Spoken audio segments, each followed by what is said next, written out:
Joshie on your side, and Joshie and I are old friends. And I, by the way, I should introduce my wife Michelle is with me tonight, and so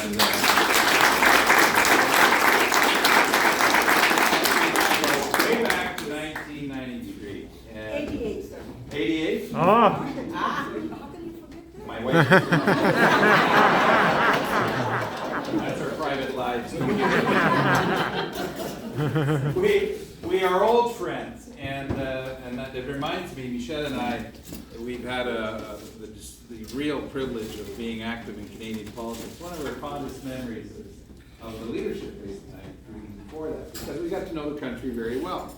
We're both born in the eastern township of Quebec, in a place called Sherbrooke, and for us it's home, and it's where our three children spent their summers, but it's also a part of Canada that has this tradition of biculturalism, of Anglophones and Francophones. But one of the things that I discovered through politics is the rest of the country. And it, for me, and for Michelle, and for my children, it's been a real blessing to be able to get to know Canadians from everywhere. And in particular, colleagues with whom we had the privilege of working. Janet, who was right over there. Janet reminded me as we were coming in, you used to represent this area. And they split the riding in two, and there it took two men to replace her, which wasn't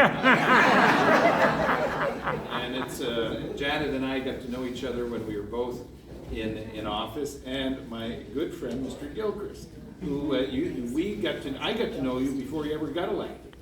And you had a very good run. So thank you for being here. And I want to say a special word to a very close friend of mine. I had the privilege of being a Minister of the Environment, named Minister of the Environment in '91 with and in a partnership with Pauline Browse. And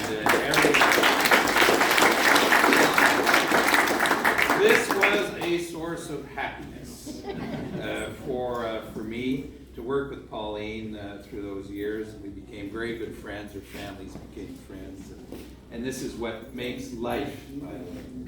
And politics has been for us very much about that. And for myself, for my family, for a lot of people like you, politics has been about a love of country and a love of Canada. This country of ours, in any measurement, is the best country in the world. And I don't say that lightly. If you're a citizen of this country, it's like winning the lottery, isn't it? Yeah. And to be born and to be a citizen, to come here, and the privilege we have of having people from all over the world come to this extraordinary country of ours to build something that's special, something that's unique. There is no other place like Canada. And that's the reason why I'm running in this leadership race. I have devoted my whole political life to the idea of Canada and defending Canada, because I want to pass on this country to my children. I would feel terrible if I couldn't do that. And I'm speaking from experience, by the way. This isn't theoretical for me. It isn't just a speech. I fought in the 1995 referendum campaign. And in that campaign, to give you a sense of what it was about, 93% of eligible voters voted in that campaign. Wow. You will never see a number like that. 93% of those who were eligible showed up to vote. The difference between Canada surviving and Canada breaking up was 0.5% of the vote. That was the difference. And I fought that campaign. I'd never want to go through it again, because I thought I would feel terrible. It would be difficult for me to live with the idea that the country that I inherited would not be passed on to my children. And what that taught me is that we should never take our country for granted. None of us should ever think that what we have now is here forever. That would be the first mistake of anyone. And yet, I look out at Canada today, we are more divided than we've heard in the last 40 years. We're balkanized. And by the way, that hangs on Mr. Trudeau. He's the Prime Minister. The number one job of any Prime Minister of Canada is to hold the country together, to make the country work. And if you fail in that responsibility and you put the country at risk, then is the time to look at change. And Mr. Trudeau may think that Western alienation is theoretical, that Westerners will get over it, and that won't happen. It's not the way. There are still, friends, 32 Bloc MPs in the House of Commons. 32. These are men and women who are elected for the single purpose of breaking up the country. We forget that. And this is like the Club Med of politics, by the way. They have no responsibility. They'll never govern. I saw them elected in 1993. You wouldn't want to get between them and the buffet table at the parliamentary restaurant. You could get hurt. Yes, they travel all over the world. But I have good news for you. You are looking at the retirement plan of those 32 MPs in the House of Commons.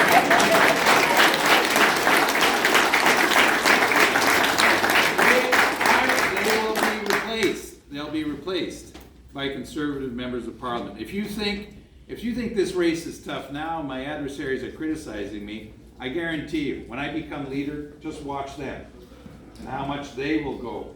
And by the way, I'm not intimidated by that. You know what? I have seen this movie before. I have been there before. And we have prevailed because if you fight on the side of Canada, you're in the right place. But it's also this campaign about the future of politics in Canada. I'm sure that if you're involved in the party and people know you are, people come up to you and they're very interested in this race. They know instinctively, Canadians who are not political, that whoever we choose as leader will be consequential for the future of the country. That there is a choice here. And the choice is whether we're going to go down the path of American-style politics, of division and wedge politics and hot-button politics and attack dogs, or are we going to remain Canadians and practice Canadian politics the way Canadians want our leaders to be? That's a real choice. And I want to point something out. American-style politics of populism may work for the Americans. In their country, maybe they'll get through it. I wish them well. They are our friends and neighbors. We love them deeply. But in Canada, American-style politics is going to be very damaging. Remember, at the end of the day, what that style is opposing one group to the other. Think a moment of what that means for Canada. Who are going to oppose one region to the other? One language group to the other? One group to, well, it's not what we want and it's not who we are. Look into this room. If I look into this room, I see who we are. We represent that future. And this is what we want, to be in the same room, the same family, in the same country.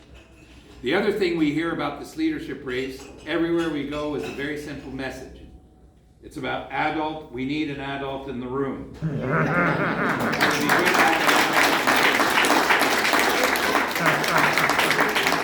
Prime Minister who has some experience and judgment and gravitas and a sense of what the country is about and a very strong commitment to the country. And I don't question the sincerity of Mr. Trudeau to want to do well for Canada, but I have to question, though, his politics and his ideology that is way out there on the left, way out there, to the point where he's even losing members of his own party who feel they've been abandoned. I mean, this is unusual. There are more political orphans in this country than ever before. Folks who look at the political landscape and say, I have no home, I have no place to go. They even look at the Conservative Party of Canada and they ask us, well, what are you doing? You're supposed to be the national party. You're the ones to whom we look at to be the national alternative. That's your responsibility. That's your historic responsibility, is to be the national alternative, to be the party that bridges east and west, the party that deals with the economy, the party that focuses on how our federal system works and how we make it work to get big things done. The party that makes Canada a strong voice in the world. I was in a government that fought apartheid in South Africa. I saw my Prime Minister at the time, Brian Mulroney, go head-to-head with Maggie Thatcher, with Ronald Reagan, to fight for what was right. I was part of a government that did a trade agreement with the United States and Mexico that did the Clean Air Act with Americans in 1990 to reduce SO2 emissions, fight acid rain. I was with a prime minister who supported Americans during Desert Storm and helped an American president rally the international community so that we had the support, and that we had the support to fight back in Iraq at the time. In those days, Canada had a voice, and we were respected. And wherever we were, people had a sense that Canada could make a real contribution. That's not true today. It is not where we are today. And Canadians look at our Prime Minister and the world and say, surely we can do better. We can do better than this. We can do better economically. But we need to make a choice based on the right values.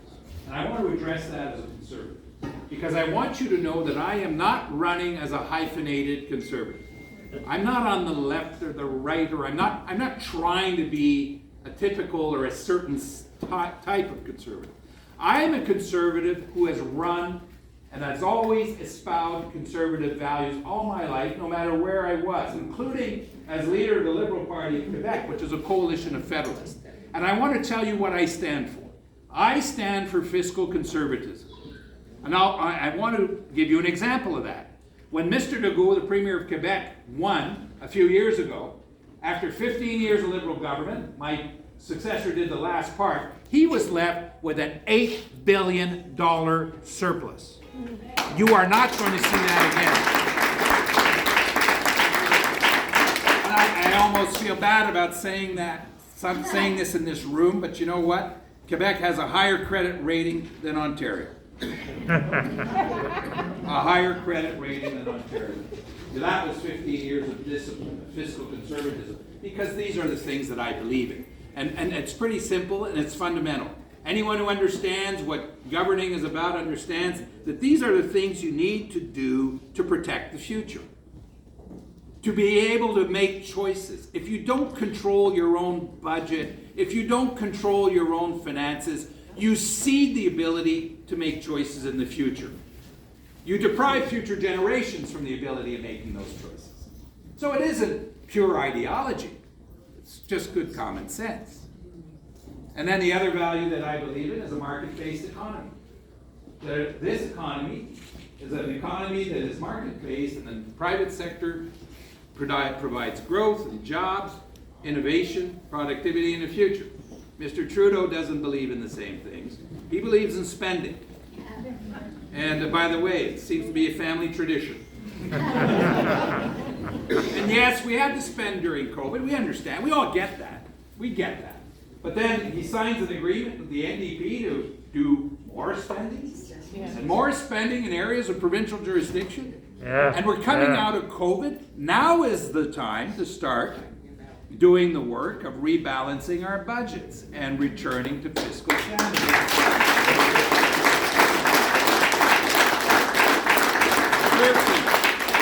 Third value I believe in is economic growth and policies that promote economic growth. Because we need the growth, not for the sake of growth, but for the sake of allowing Canadians to have more money in their pockets.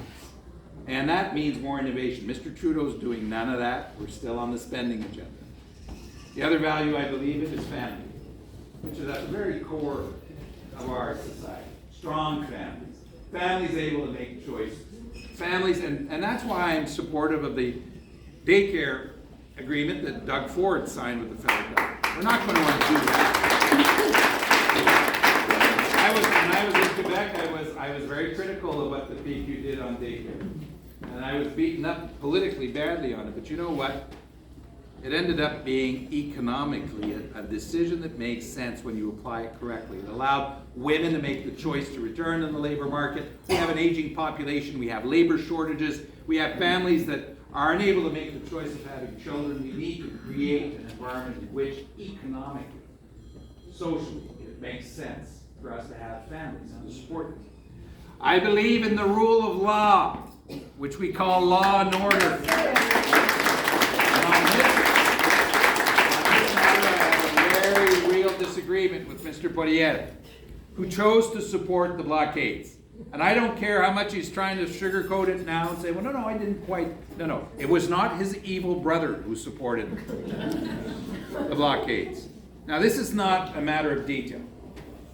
If you are among the privileged Canadians who sit in the House of Commons, there's only, I think, 338 members of Parliament out of a population of 38 million. Your privilege, as was the case for Steve and Janet and Pauline and yourself, Kevin, as a councillor, and Steve, if you have that privilege, you make laws, you change laws. But you don't have the privilege of picking the laws you want to apply. Even if it may be popular to do that. You have to have enough character and judgment to understand that your responsibility is to apply those laws. And the laws of the land are not a buffet table from which you pick and choose what you like and dislike. That is a test of leadership, especially for anyone who wants to be a leader of a party or the chief legislator of the country. And among the values, and the list I have isn't exhaustive, by the way, that I believe in, and very conservative, is federalism. We in this country and conservatives have an approach on federalism that is unique to our party or in our history. And we know and we have had the ability of making this federal system work as a national government. And when we do that, this country is able to do big things. And that's extremely important in this context. And that means respecting the jurisdictions of the provinces. Tomorrow I'm going to announce, by the way, a new policy on healthcare, a proposal. And one of the things I'm going to do is untie the hands of the provinces after COVID. And after we've experienced what happened in COVID and the test of our healthcare system, which, by the way, didn't come out of this looking very good. We are among any measurements of the OECD internationally. Canada comes in almost last on every count. And we all, we bragged and we thought and we're proud of our healthcare system, defines our identity. Well, if we are, we're going to be proud enough to fix it. And the national government has a special role here to untie the hands of the provinces, maintain a single payer system, which is what we want, it reflects our values, but allow innovation, allow testing, allow the private sector to play more of a role. Now, this is going to be revolutionary for some Canadians, but you know what?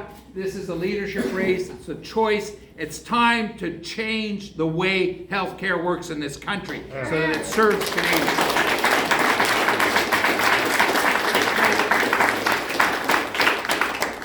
So this leadership race, again, is going to be about that choice. In the end, the new leader will have to unite the party. And I want to address that issue very clearly. To remind all of you, a political party is not a static institution. It is a live institution. It evolves through time and circumstances. Every leader leaves his or her mark on the party. Every one of them. And that's true for Aaron O'Toole, Andrew Scheer, for Stephen Harper, for all our leaders. But the party evolves also through time on the basis of the values that I was speaking to. So this is not about returning to another moment in the past. This isn't what the leadership race is about. And the new leader will take the party as is, with its strengths and its weaknesses.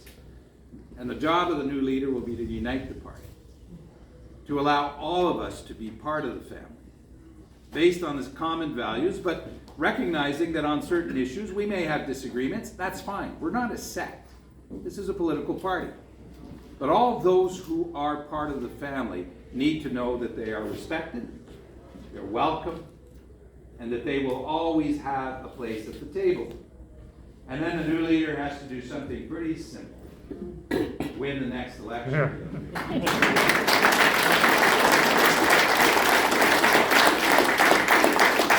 I will unite the party, and I will win the next election campaign, and I will deliver a national majority conservative government.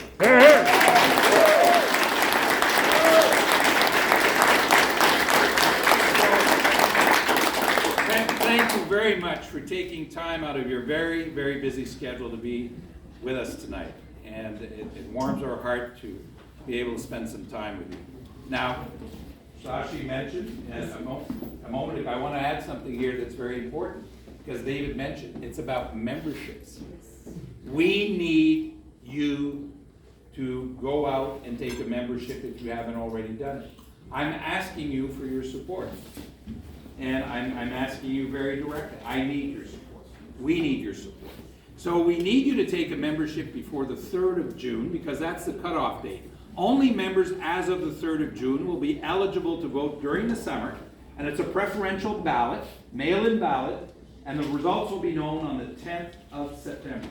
Now, the bad news is that we have to recruit new members, and we have to do it as rapidly as we can. The 3rd of June, that's tomorrow. The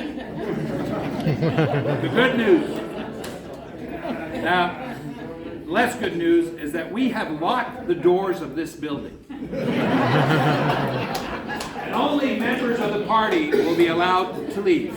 Otherwise, it's Hotel California for all of us. And so, I'm pleading with you that we need, and not only yourself, members of your family, people you work with, mother-in-law. Okay, well, maybe not the mother-in-law. But every person that you know who cares about Canada. And some of them, you'll be surprised. You need to ask. And Mr. Bailey, I'm sure, do you have your membership card? I'm a member, but I don't have my membership card. Ah, well, good. Well, we need, Sean is you're the president of Rotary, aren't you? Sir. I saw Sean, that's a great Irish name. I was Irish origin myself. But we need you, Sean. And the country needs our party. And so thank you very much for this.